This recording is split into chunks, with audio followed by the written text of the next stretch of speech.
The Challenger disaster.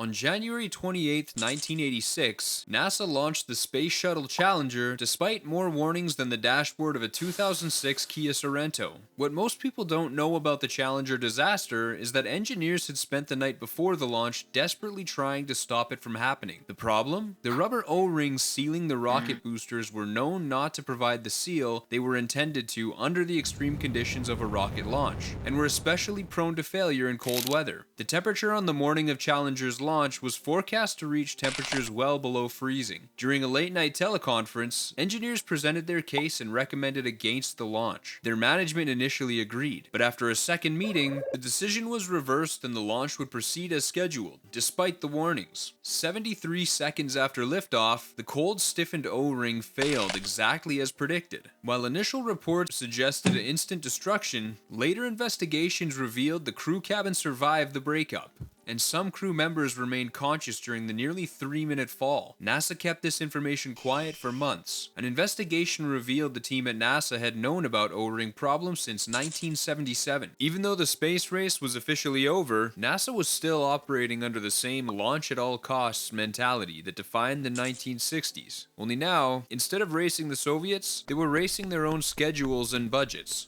The Nedelin Catastrophe. When it comes to rushing deadlines, most people just end up with sloppy work. In 1960, the Soviets ended up with something much worse when they rushed to test their new intercontinental ballistic missile. The R-16 missile was the Soviets' answer to America's nuclear arsenal. With pressures mounting internally to demonstrate the USSR's missile capabilities, the Soviets tasked one of their military commanders, Mitrofan Nedelin, with carrying out the demonstration. Nedelin was determined to succeed even if that meant ignoring every safety protocol in the book. On October 24, 1960, dozens of technicians were working to prepare the R-16 for its launch, when a short circuit fired up the engines at the wrong time. The blast turned the launch pad into an inferno of toxic flames and claimed as many as 150 lives. Since the R-16 was part of their secret nuclear missile program, the Soviets covered up the entire disaster. They told families their loved ones died in a plane crash and kept the truth hidden for 3 decades. While the space race pushed both sides to reach for the stars, parallel missile programs like the R-16 showed the more intentionally explosive side of the era's rocket development. Vladimir Komarov's doomed mission. In 1967, Soviet cosmonaut Vladimir Komarov was selected to command Soyuz 1, a spacecraft that was less reliable than a McDonald's ice cream machine. Soyuz was meant to be the Soviet Union's next leap in the space race, following their successful Vostok and Voskhod missions. Komarov's flight would be the first test of this new spacecraft. Engineers repeatedly warned of serious problems with its design and manufacture. Despite the warnings, Soyuz 1 was cleared for launch. The mission went wrong faster than pineapples on a pizza. Solar panels failed, navigation died, and the vessel's radio went dark. Against all odds, and after orbiting the Earth 18 times in his flying coffin, Komarov managed to point the craft toward the planet and re-enter its atmosphere. Then came the final betrayal. The parachutes responsible for slowing Soyuz descent didn't open. Soyuz hit the ground at speeds up to 40 miles per second. The crash left almost nothing of Komarov or his spacecraft. Thankfully for future cosmonauts, the laundry list of problems that plagued Soyuz was fixed. It only took one brave soul hurtling toward the Earth at Mach speeds for anyone to listen. Project A119. In 1958, at the height of the space race, the United States Air Force came up with what might be the most audacious scientific proposal ever, Project A119. Their mission, to detonate a nuclear bomb on the moon, targeting the moon's terminator, the line between the light and dark sides, making the explosion visible to everyone on Earth. Why would anyone consider such a drastic plan? After the Soviet Union launched Sputnik in 1957, America was desperate to show off its own space capabilities. They settled on using a W-25 warhead, a relatively small nuke, about 1/8 the size of the bomb dropped on Hiroshima. The project brought together some remarkable minds, including a young Carl Sagan, who worked on predicting how nuclear explosions would behave in the moon's low gravity. By January 1959, the Air Force came to their senses and cancelled the project. The project remained secret for over 40 years, until the year 2000, when Leonard Reifel, the project's leader, finally revealed its existence. Looking back, he expressed horror that such a plan was ever considered. Thankfully, in the end, America decided landing on the moon would be a better idea than blowing it up.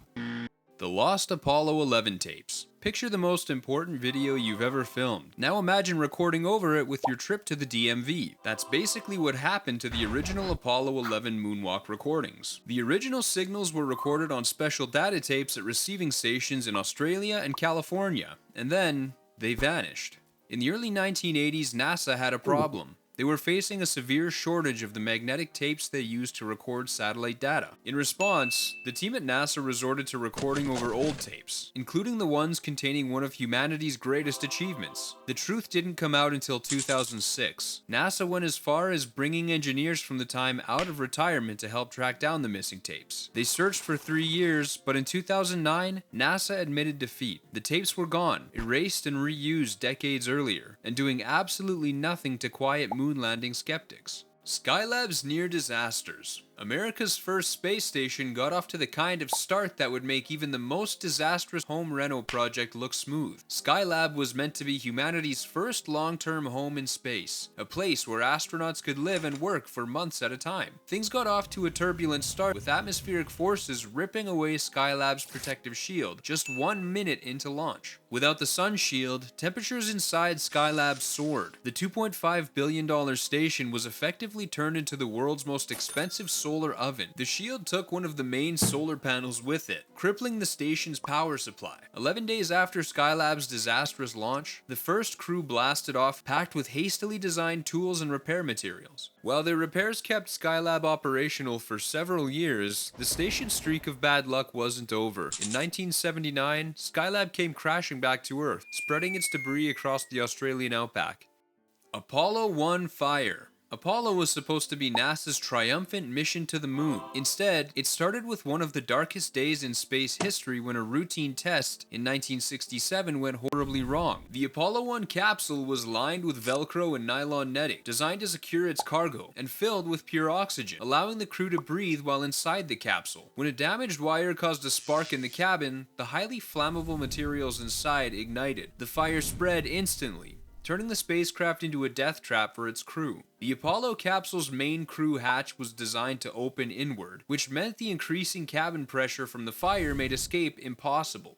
By the time the ground crews got it open, all 3 astronauts were dead. NASA's official review board spent months investigating the disaster. What they found was damning. Once again, engineers had warned them about the deadly combination, but once again, nobody listened. NASA completely redesigned the Apollo capsule after that, switching to a safer atmosphere, substituting the flammable materials for less flammable ones, and installing a new outward opening hatch. Unfortunately, it took 3 astronauts' lives for the engineering department to get a little respect. The lost cosmonauts theory. The USSR's Yuri Gagarin was famously the first human in space, but according to some conspiracy theorists, he might have just been the first one to make it back alive. In the early 1960s, 2 Italian brothers claimed they'd picked up disturbing radio transmissions from secret Soviet space missions. Their recordings allegedly captured the final moments of cosmonauts during failed launches that the USSR simply erased from history. And the brothers weren't alone. In 1959, an alleged high-ranking Czechoslovakian communist leaked information about several supposed cosmonaut deaths. When Western reporters tried to verify the claims, the Soviets provided photos of the allegedly dead cosmonauts, very much alive and working as test pilots. After the fall of the Soviet Union, researchers got access to previously classified files. No evidence ever surfaced of secret deaths in space. Though the theory was debunked, it spawned decades of speculation about what else the space programs might be hiding. After all, if the Soviets could cover up the Nedelin disaster for 30 years, who knows what other secrets never made it back to Earth?